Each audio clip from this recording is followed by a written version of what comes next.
They didn't launch missiles. They didn't ring alarms. They didn't warn you. They waited for time to do the work. Because the most dangerous weapon in history isn't nuclear, digital, or financial. It's cyclical. Today is 2025. And according to an 80-year historical pattern that has never failed, we are standing at the very end of a cycle that only ends one way, with collapse, conflict, and rebirth.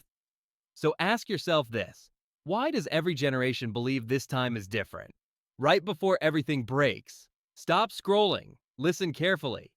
Because if you are still waiting for clarity, you're already inside the storm. To understand why 2025 matters more than any year in your lifetime, we need to go back to a cycle most people were never taught. History doesn't move forward in a straight line, it moves in cycles. Roughly every 80 to 90 years, the length of a long human life, societies pass through four repeating phases: stability, awakening, unraveling, and finally, crisis. This framework is known as the fourth turning. The pattern is unsettlingly consistent. The last fourth turning ended in 1945, with World War II reshaping the global order. Before that, another crisis peaked around 1865, tearing the United States apart in civil war. Go back further and you reach 1776, when revolution dismantled an old empire and gave birth to a new nation. Each time, the story is the same. Institutions grow bloated, debt accumulates, trust erodes, and the system survives until it doesn't. The current cycle began after World War II. For decades, stability ruled. Then came cultural revolts, financialization, and political fragmentation. By the late 2000s, cracks were visible. By the 2020s, denial replaced confidence. And now, the clock has run out. This isn't just about markets or politics. It's about everyday life.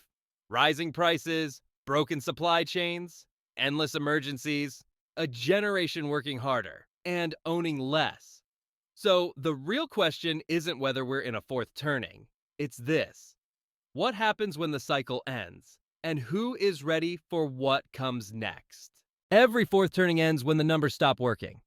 By the mid-2020s, global debt surpassed levels seen before any previous crisis cycle. Governments borrowed to delay pain. Corporations leveraged to boost returns. Households relied on credit to maintain living standards. The system appeared stable until interest rates rose. Debt is manageable only when growth outpaces obligations. But when growth slows and refinancing costs explode, the illusion collapses. This is how crises begin. Not with panic, but with arithmetic. Overnight, balance sheets turn fragile, liquidity disappears, and confidence, once lost, never returns quietly. Ask yourself, what happens when the world realizes it cannot pay back what it owes? Fourth turnings are never peaceful. As economic pressure builds, cooperation gives way to confrontation. Trade becomes a weapon, energy becomes leverage, currency becomes strategy. The rules that govern globalization begin to fracture. History shows this pattern clearly. When systems weaken, nations test limits. Alliances strain. Military spending rises, not because leaders want war, but because instability demands deterrence. The world is no longer optimizing for efficiency. It is optimizing for security. And security is expensive. Technology is not saving this cycle. It is amplifying it. Artificial intelligence, automation, and digital finance are advancing faster than societies can adapt. Productivity gains concentrate wealth while displacing labor. Entire professions vanish before new ones form. In previous cycles, technology arrived gradually. This time, it arrives all at once. When people feel replaced instead of empowered, trust erodes. Institutions lose legitimacy. Social cohesion weakens. This isn't a technological crisis, it's a synchronization failure between innovation and humanity. And history punishes systems that move faster than people can follow. No system collapses from collapse alone. It collapses when people stop believing in it. Confidence in governments, media, financial institutions, and even democratic processes has fallen to historic lows. Rules appear inconsistent. Accountability feels selective. Narratives contradict lived reality. During stable eras, people tolerate inefficiency. During crises, they don't. Once trust breaks, every decision feels illegitimate, every policy feels suspect, and every emergency accelerates the spiral. This is the final mechanism of the fourth turning, not collapse by force, but collapse by disbelief. So the question becomes unavoidable. If debt can't grow, trust can't be restored, technology can't slow down, and geopolitics can't calm down, what gives way first? This is not a localized crisis, it is synchronized. In the United States, debt dependency and political polarization are colliding with rising financing costs. Growth slows while obligations accelerate. The result is paralysis, where no solution is acceptable and delay becomes policy. In Europe, the crisis wears a different mask. Energy insecurity, aging demographics, and industrial stagnation combine into a slow erosion of competitiveness. Living standards compress quietly, not through collapse, but through permanent decline. China faces another version of the same ending. Decades of debt-fueled expansion are meeting diminishing returns. Property markets stall. Demographics reverse. Control tightens as growth weakens. Stability is preserved. At the cost of dynamism, different systems, same outcome. The immediate consequences are already visible. Projects are delayed, capital expenditures shrink, companies freeze hiring, governments expand emergency measures and call them temporary. The indirect consequences are slower but deeper.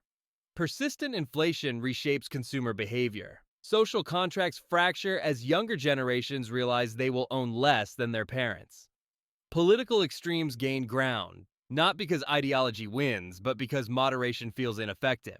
History shows that fourth turnings compress decades of adjustment into a few short years. What once changed gradually now shifts suddenly, and once momentum turns negative, it rarely stops on its own. So the real danger is not recession or volatility, it is normalization. Because when crisis becomes routine, societies stop preparing, and that is when the true costs arrive. Every fourth turning ends the same way, but what follows is never identical. The crisis phase does not conclude with comfort, it concludes with restructuring.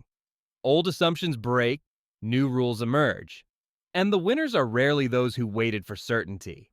At the institutional level, governments face a narrow set of choices: inflation, austerity, or systemic reset. None are painless. History suggests that compromises dominate first: delays, emergency programs, narrative management, before reality forces decisive change. For businesses, survival depends on flexibility. Supply chains shorten. Efficiency gives way to resilience. Capital allocation shifts from expansion to preservation. Those who adapt early gain time. Those who don't run out of it. For individuals, the lesson is less technical and more psychological. Fourth turnings punish leverage and reward preparation. They favor liquidity, adaptability, and real-world utility over abstraction. Skills matter more than credentials. Access matters more than optimism. The forecast is not collapse tomorrow, but volatility with direction. Sharp corrections followed by interventions. Temporary relief followed by deeper stress. The illusion of resolution before actual resolution arrives. And then, slowly, something changes. New institutions form. New priorities replace old excesses. A generation shaped by crisis begins to build differently. Not because it wants to, but because it has to. This is how fourth turnings end. Not with answers, but with a narrowing of options that forces transformation. The only question left is whether you recognize the transition while it's happening, or only after it's over. Every generation believes it will escape history. None ever do. The fourth turning is not a theory anymore. It is a condition, visible in debt, in conflict, in distrust, and in exhaustion. 2025 is not the end of the world. It is the end of a way the world used to work. Cycles do not ask for permission. They do not wait for consensus. They move forward, with or without your awareness.